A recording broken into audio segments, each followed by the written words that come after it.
To zdecydowanie najcięższa klawiatura, jaką trzymałam.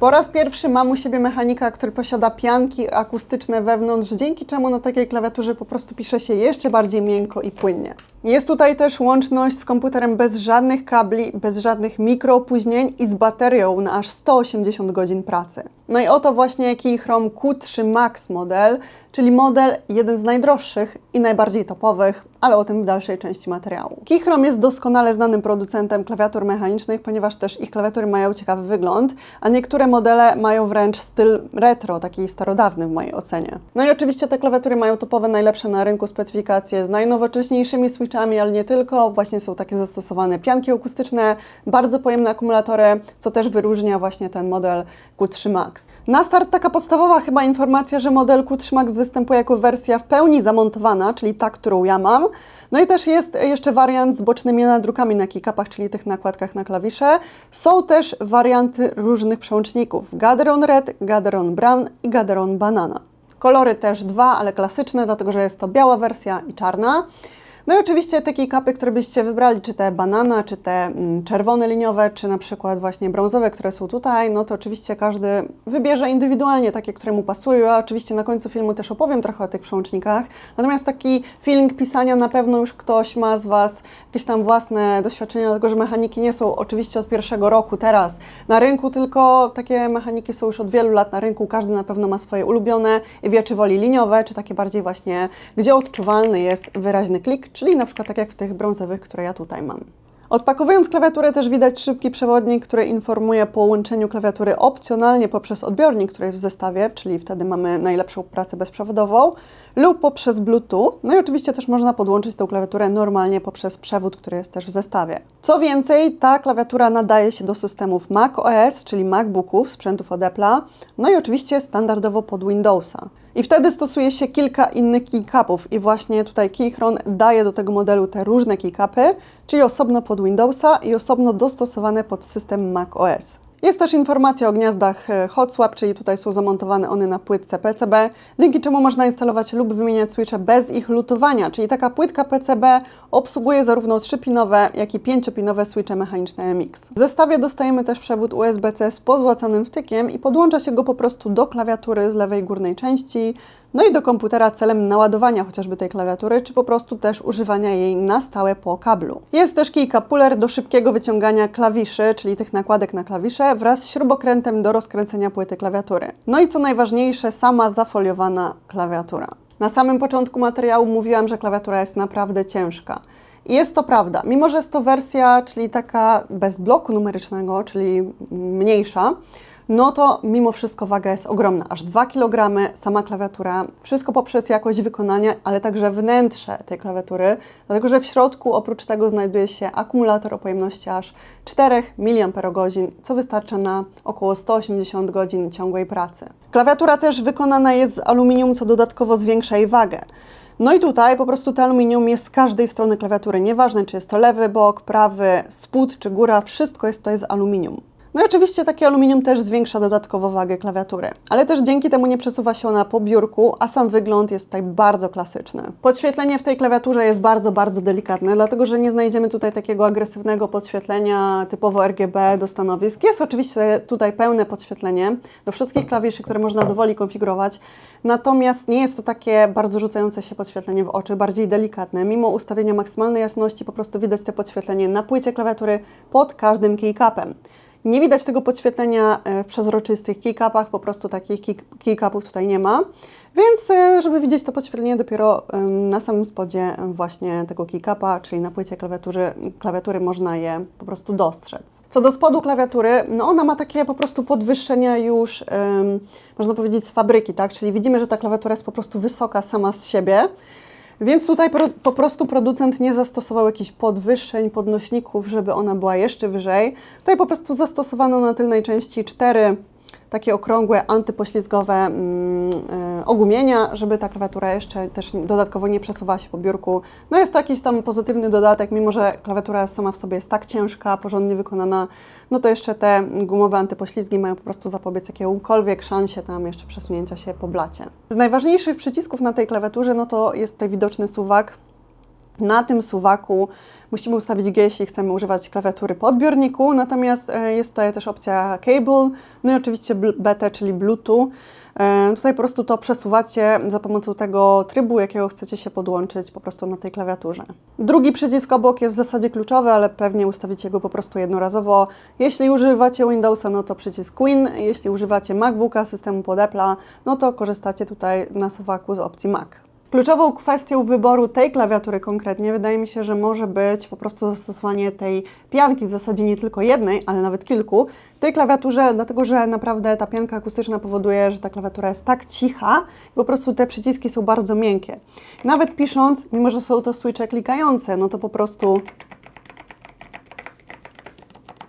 nie ma takiego ostrego kliknięcia, czyli widać, że po prostu ta pionka wytłumia ten dźwięk. I dla osób, które bardzo dużo piszą na klawiaturze, może być to bardzo, bardzo po prostu przydatne w kwestii komfortu takiego pisania jakichś tam na przykład plików, dłuższych tekstów, czy na studia, jeśli potrzebujecie.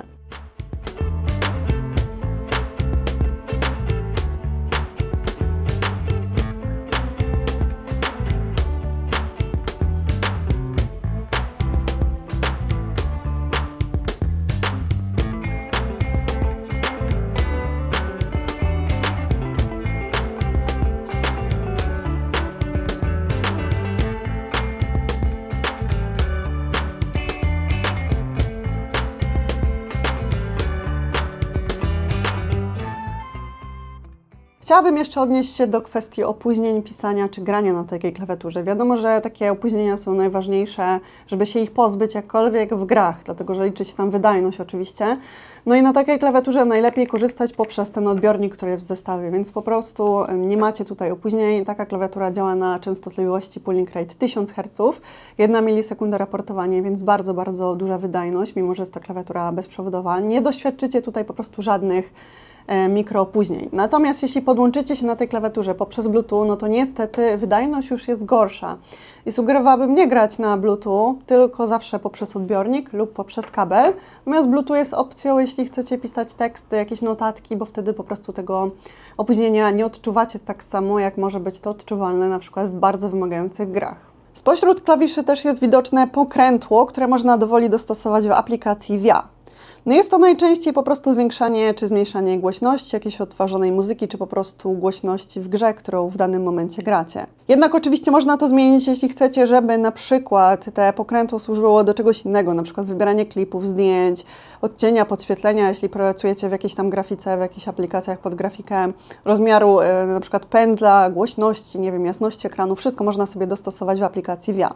Co to jest ta aplikacja VIA? Tak naprawdę wystarczy, że wejdziecie w stronę VIA aplikacji, link oczywiście podrzucam w opisie. Jest to strona internetowa, która obsługuje po prostu produkty Keychron, czyli klawiatury, więc tak naprawdę nie jest to aplikacja, którą pobieracie na komputer i odpalacie tam, w tle ona musi działać, tylko po prostu strona internetowa, która rozpoznaje Wasz model klawiatury i możecie tam wszystko sobie dowoli dostosować. I to jest dość ciekawe rozwiązanie, ponieważ ja przyzwyczaiłam się, że zawsze do tych wszystkich klawiatur jest dedykowane oprogramowanie. Tutaj jest to po prostu strona internetowa.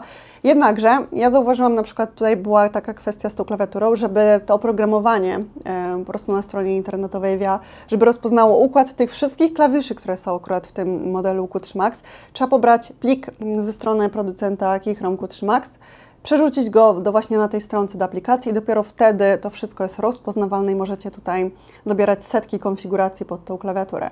Co do zmiany tego podświetlenia na klawiaturze, jeśli to jest dla Was istotne, no to tutaj informuję, że można to zrobić za pomocą właśnie skrótów klawiszowych na tej klawiaturze lub za pomocą aplikacji VIA. Jeśli chcecie zrobić to szybciej, no to na pewno będzie to za pomocą skrótów klawiszowych, na przykład FN i Q to jest zmiana efektu, FN i Tab wyłączenie podświetlenia, co wydłuża też pracę na akumulatorze. Możemy tutaj też na przykład wybrać FN i W, co zmienia jasność podświetlenia, ciemniej lub jaśniej, FN i T na przykład zwiększa szybkość danego efektu, FN i G zmniejsza tą szybkość tego efektu. No i całość jest standardowo do ustawienia w aplikacji VIA, jeśli chcecie po prostu więcej szczegółów. Kiedy już wszystko skonfigurujecie i tak jak mówiłam wcześniej, przerzucicie ten plik ze strony, żeby tutaj ta aplikacja rozpoznała układ klawiatury pod model, z którego w tym momencie korzystacie, no to tych opcji jest naprawdę tak dużo, bo do każdego klawisza można wgrać masę różnych konfiguracji, na przykład wgrywanie setek makr do każdego klawisza, funkcji medialnych, jak i opcji sterowania w grach, jak i nawet ruchów myszką, opcje podświetlenia i tak dalej, więc te makra naprawdę, jeśli stosujecie makra w jakichkolwiek grach, no to tutaj po prostu będziecie w niebie. Co jednak zauważyłam, to w tej aplikacji VIA nie zauważyłam czegoś takiego, co by pokazywało poziom naładowania klawiatury. Szkoda, ponieważ by się to przydało, jednakże jeśli chcecie szybko sprawdzić Waszym okiem, jaki jest poziom naładowania klawiatury, nie w szczegółach, ale czy ona w ogóle zbliża się do rozładowania, czy jest w pełni naładowana, no to tutaj jest taka dioda pomiędzy klawiszem Escape, a właśnie F1 i ta dioda wskazuje za pomocą koloru poziom naładowania baterii akumulatora. Zostaje jeszcze wybór przełączników, jakie byście chcieli po prostu do tej klawiatury. Tak jak mówiłam na początku, ja tutaj mam browny i po prostu w nich czuć ten wyraźny klik. Jeśli chodzi o żywotność tych przełączników w klawiaturach, to jest tutaj 80 milionów aż kliknięć. Jeśli lubicie ten wyczuwalny klik, cichy chociażby klik poprzez te pianki akustyczne, to może być najlepsza wersja, którą właśnie ja tutaj mam, czyli ta brązowa. Natomiast nieco więcej siły trzeba użyć na przykład do aktywacji switchy w Banana, które też ta klawiatura występuje właśnie ze switchami Banana. Tam, czyli po prostu używamy więcej siły, żeby aktywować taki przełącznik, ale jest też znowu mniejszy dystans, jaką pokonuje ten przełącznik. Natomiast najcichsze i takie najbardziej gładkie, bez wyczucia aktywacji są zawsze przełączniki liniowe, czyli RED. Jeśli takie lubicie, no to warto wtedy bez dwóch zdań iść w takie przełączniki. Co uważam o tej klawiaturze? No przede wszystkim wygląd bardziej taki dla osób, które lubią wygląd retro klawiatur, czyli nie taki nowoczesny, naładowany LEDami i tymi puddingami, gdzie są prześwity tych podświetleń poszczególnych nakładek na klawisze.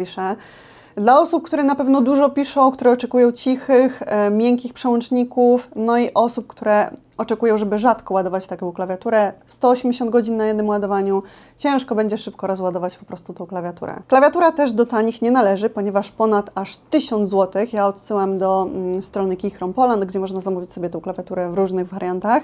W każdym razie cena nie jest niska, ale w zamian za to otrzymujemy rzeczy, których w innych mechanikach po prostu nie ma. Te pianki akustyczne, możliwość tutaj wymieniania sobie przełączników, jakbyście na przykład zużyli te, które są tutaj. Taka klawiatura jest po prostu z przeznaczeniem na wiele lat i możliwości właśnie zmiany konfiguracji, czy zmiany tych switchy, czy korzystania, jak nie chcecie, też oczywiście poprzez bezprzewodowo po kablu docelowo w przyszłości, na przykład byście chcieli zmienić zdanie, to można też używać tej klawiatury normalnie jako zwykły mechanik właśnie po kablu. W tym filmie ode mnie to wszystko. Ja linkuję tą klawiaturę w opisie, jakbyście chcieli zobaczyć szczegóły od producenta, czy sobie ją zamówić. Ja Wam dziękuję za obejrzenie i widzimy się za kilka dni w kolejnym materiale. Do zobaczenia. Cześć!